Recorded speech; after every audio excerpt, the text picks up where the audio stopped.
Welcome back to my channel. It's me, Janae, and today I'm going to be reacting to a teen blew off a woman's head with an AR-15 over a fender bender. Like, what's happening today? So stay tuned. I'm going to be reacting to this, and let me know what you think in the comments below. A Colorado boy only 14 years old when he shoots and kills a mother after a minor fender bender. Ma'am, I'm gonna cut your seatbelt, okay? I'm Officer Lepper with the Denver Police Department, okay? Just hours after shooting her in cold blood, he cries to his own mother at the police station. I'm sorry, Mom. Stop. Today's case takes us to Denver, Colorado, where on February 20th, 2021, 32-year-old Pamela Cabriales was on her way home from dinner with a friend. According to local TV station KUSA, Pamela's family says she was extremely giving, passionate, and loving. They describe her as a social butterfly who was always there if you needed her. Pamela worked as a real estate agent, and she was also a mother to her 6-year-old son, Leo. Está champagne, no? This part does. Yeah. Hope you enjoy. In pictures and in videos, Pamela seems happy and full of life.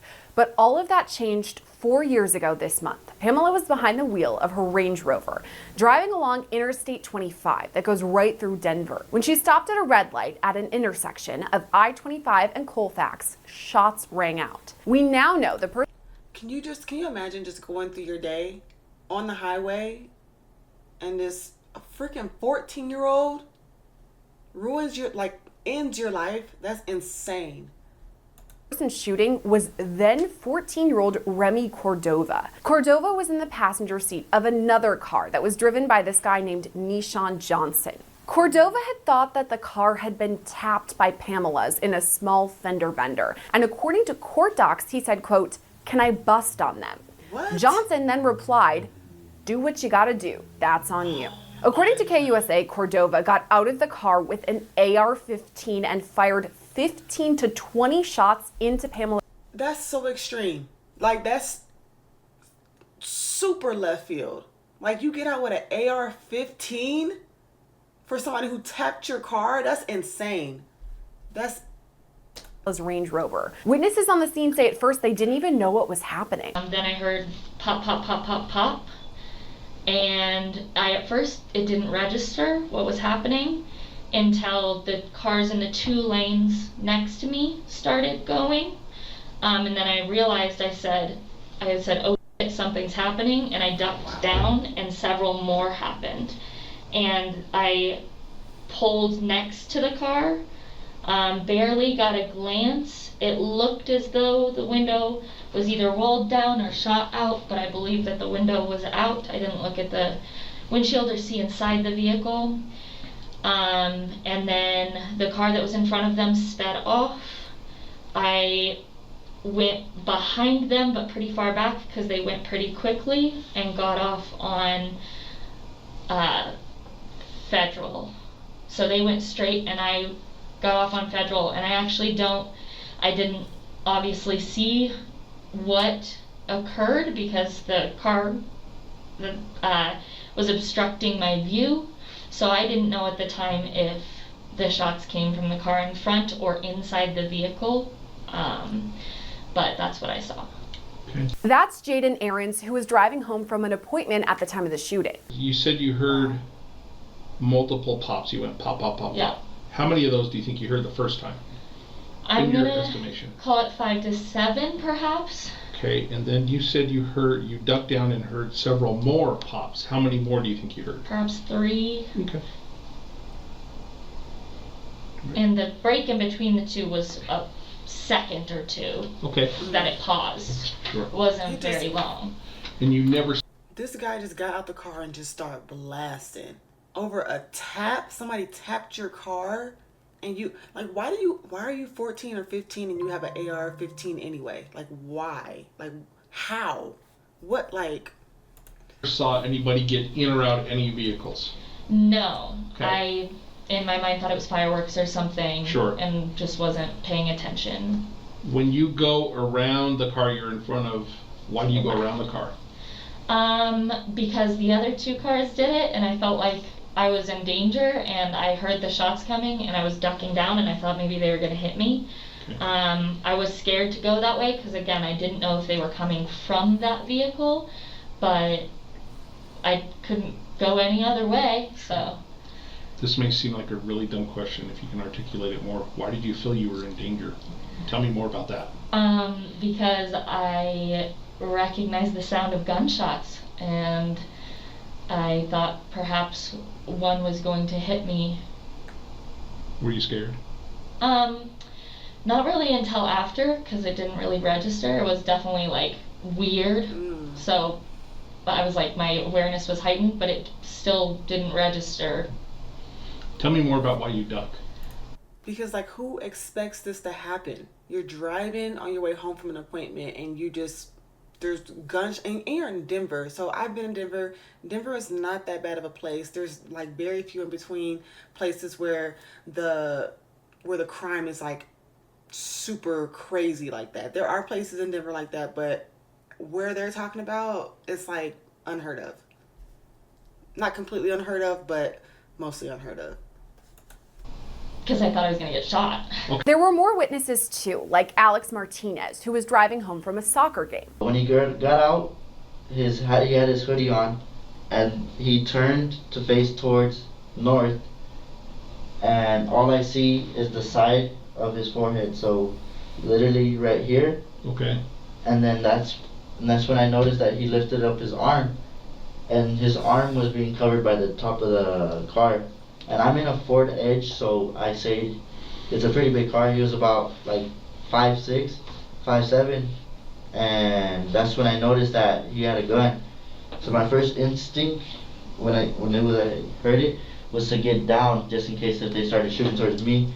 I did not physically see the weapon. Okay. I seen the light from when you shoot the gun, and you have the light and the sound. Okay. So that's what I heard. I heard the toof toof toof. So like that the light, burst. like the muzzle flash, we call it. It's like the like when you When you fire fireworks, yeah. or you fire a gun and Yeah. it comes out. Those gases escape. And what color was that you saw? When I looked over, the first time I heard it, I got goosebumps. So I looked over, and I just remember seeing white. So. Okay, but you saw the muzzle flash. Yeah. Is what we call it. Or Yeah, the muzzle flash. coming out. What is this, a science class? He saw the light come out the dang on muzzle. We don't need to know about the gases and stuff. He's just trying to tell you, like, anyway. How many times do you think you saw flashes? About 6 times. Okay.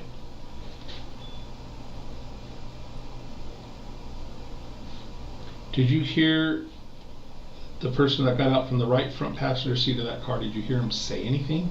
No. Did you hear them yell anything? No, not really. I didn't hear anything at all because my music I had my music loud because I'm a big fan of music, and I had my music going, and then that's when I heard the first gunshot go off, and I look over, and then I just see the light, like the white, whatever you guys call it, and then that's when I got goosebumps down my arm because I just knew that. But when I was driving away, I noticed one in the rear focus head out, like look back. Tell me more about that. So I was going, because my first instinct was to get away because I was scared. Okay. So I was going, and then I was trying to get away quickly as possible. And I look in the rear mirror, and I see the Range Rover in there. And I look in, and I see the Honda coming. And I just see a head go like this.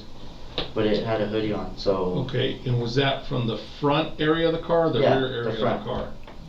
So from the passenger side or driver's side? Driver's side. It was a black hoodie. Okay.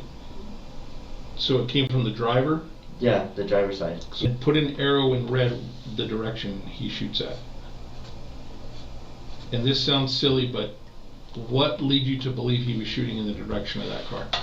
Well, because when he started shooting, I noticed that the light from when he shot it was going backwards. Okay. So I was like, alright. So that I ducked down, and that's when I lifted up my head just to take a peek, and that's when I seen his arm on the side of the car facing backwards. Okay. After the shooting, Cordova and Johnson sped off in their car as first responders rushed to the scene. Ma'am, I'm gonna cut your seatbelt, okay? I'm Officer Lipper with the Denver Police Department. It sounds like she was still alive right here. which is incredible.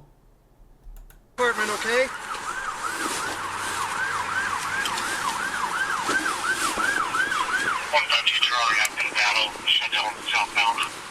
Here's the scene from another perspective.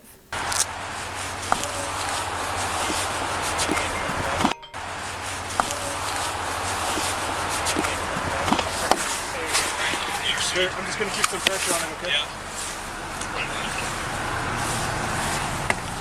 Hey, she took quite a few hits, about 4 or 5 rounds to the face. How many? Is just she the only victim? She's the only victim. She's probably bleeding. Let me see if I can find an ID in her purse. Yeah. I don't know how you want to do this. You want to put the seat back so we can get to her? Hey, Scott, hold that seat. It's not going. Is there anything behind the seat? No. No. It's all electric. Hang on, I got it. Is that her purse? Yeah, I'm trying to find an ID. Is there more than anybody else? No, it's just one person. Could you hold that open while I look through it, please? Thanks. Okay, grab the scoop real quick.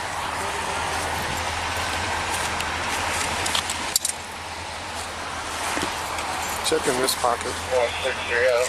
We got 7 gunshots to the thrust and 3 heads to the back. Nothing.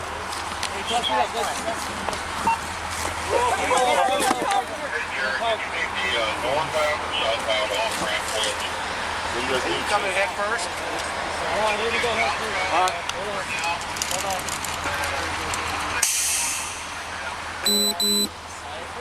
Get the head out towards the cap. Head toward me. Here. This next part is really tough. You can see the rear window of Pamela's Range Rover has been completely shot out. This is all essentially for no reason. Like, just keep that in mind. Like, this lady had her life taken for no reason. No good reason.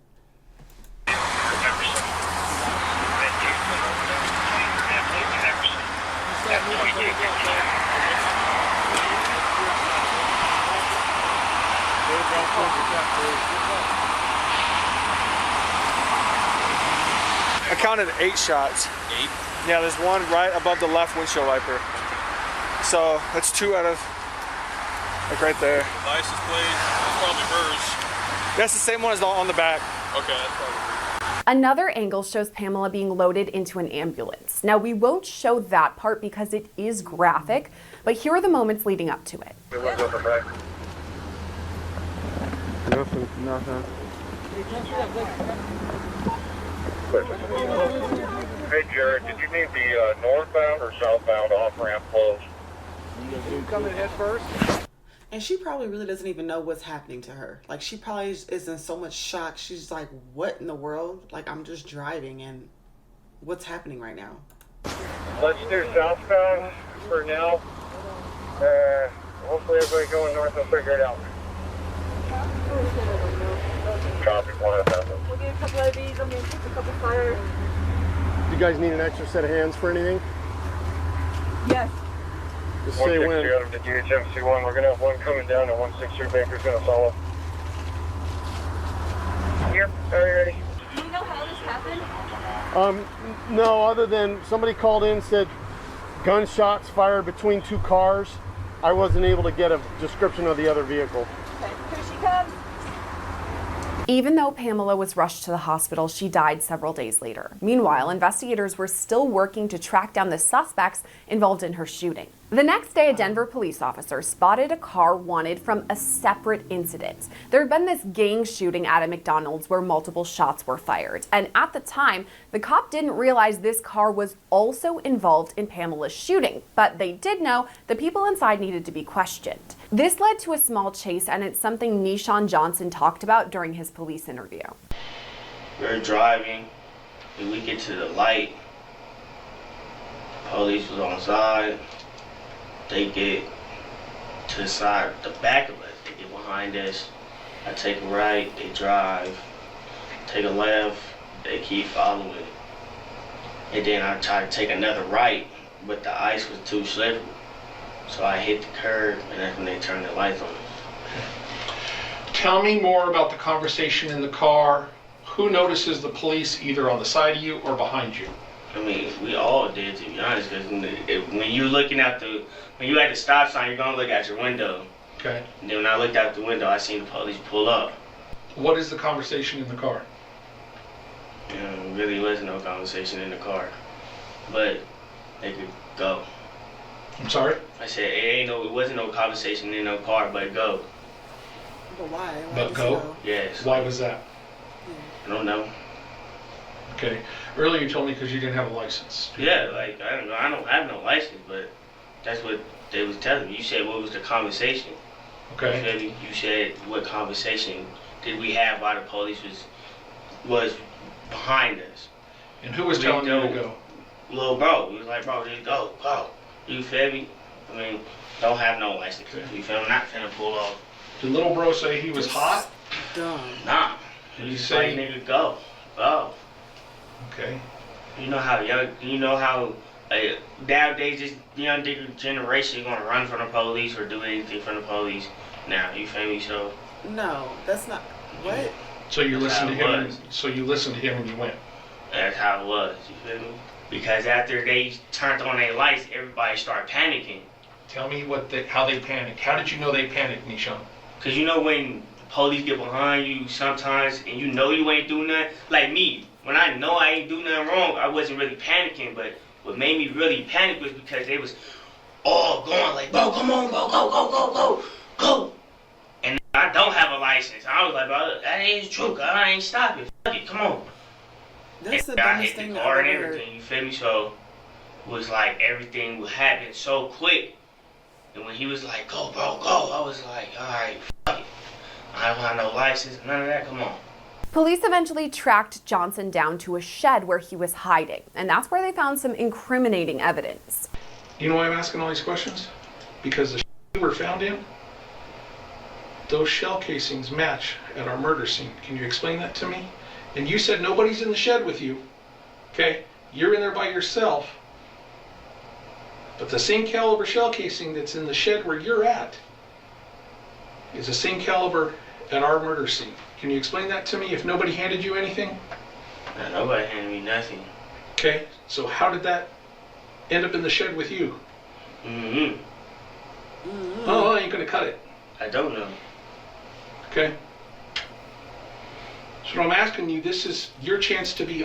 This is so sad, really. Like, look how young he is, and he's just throwing his life away. This is so sad. It's worse for the victim. Honest, okay? And I'm not saying you're not, so please don't be offended by that. Okay, but I don't know is not going to cut it. As I told you before when we first started, it's a homicide investigation.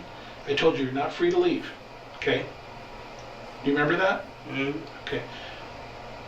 If you were there for something or somebody asked you to hold on to something, I need to know, okay? And not just for myself, but for yourself. You got a kid, right? 2. You want to see those kids grow up? Yes. Do you want to be able to hold them and not be behind glass when you see them? Or do you want them to come and visit you during yard time? Again, I'm not threatening you, I'm not upset with you, but I'm telling you, this is the road we're going down. You're digging yourself a hole here, so if you have something, you know something, Nishan, now's the time to tell me. Okay, you tell me you were by yourself when you ran. Nobody else was in that shed. I asked you several times that question. You're adamant nobody was. Okay? So it's one of two things. Either you were there at that murder scene, or somebody gave you something to hold on to. So now's your chance to help yourself. Don't dig yourself a hole. You got one foot in this hole right now, Nishan. Okay? Investigators spoke with Johnson for more than 5 hours on multiple occasions, and honestly, they didn't get very much, but they got even less info from Remy Cordova. I'm going to advise you of your rights, and then I'm going to leave the room, and you two need to talk about whether or not you want to talk about this investigation or not. Okay? You okay, ma'am? I'm sorry, Mom. Stop. The woman next to Cordova in this video is his mom, because remember, he's only 14 years old at the time. She's heartbroken. As a detective walks back in, you can hear Cordova apologize to his mother. I'm sorry. Okay, it's still February 21st, 2021. According to that clock, it's now 10:05 p.m. And I've given you and your mom opportunity to talk about this investigation.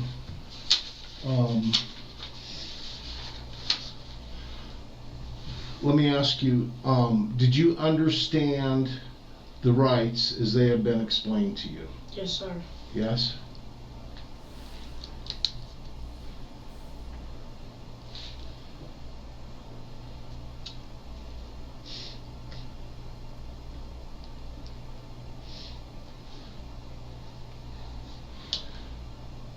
Do you have any conflict with your mom that would prevent her from providing you with guidance and advice about your rights?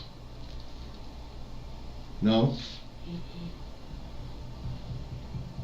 With these rights in mind, are you willing to talk to us about this investigation?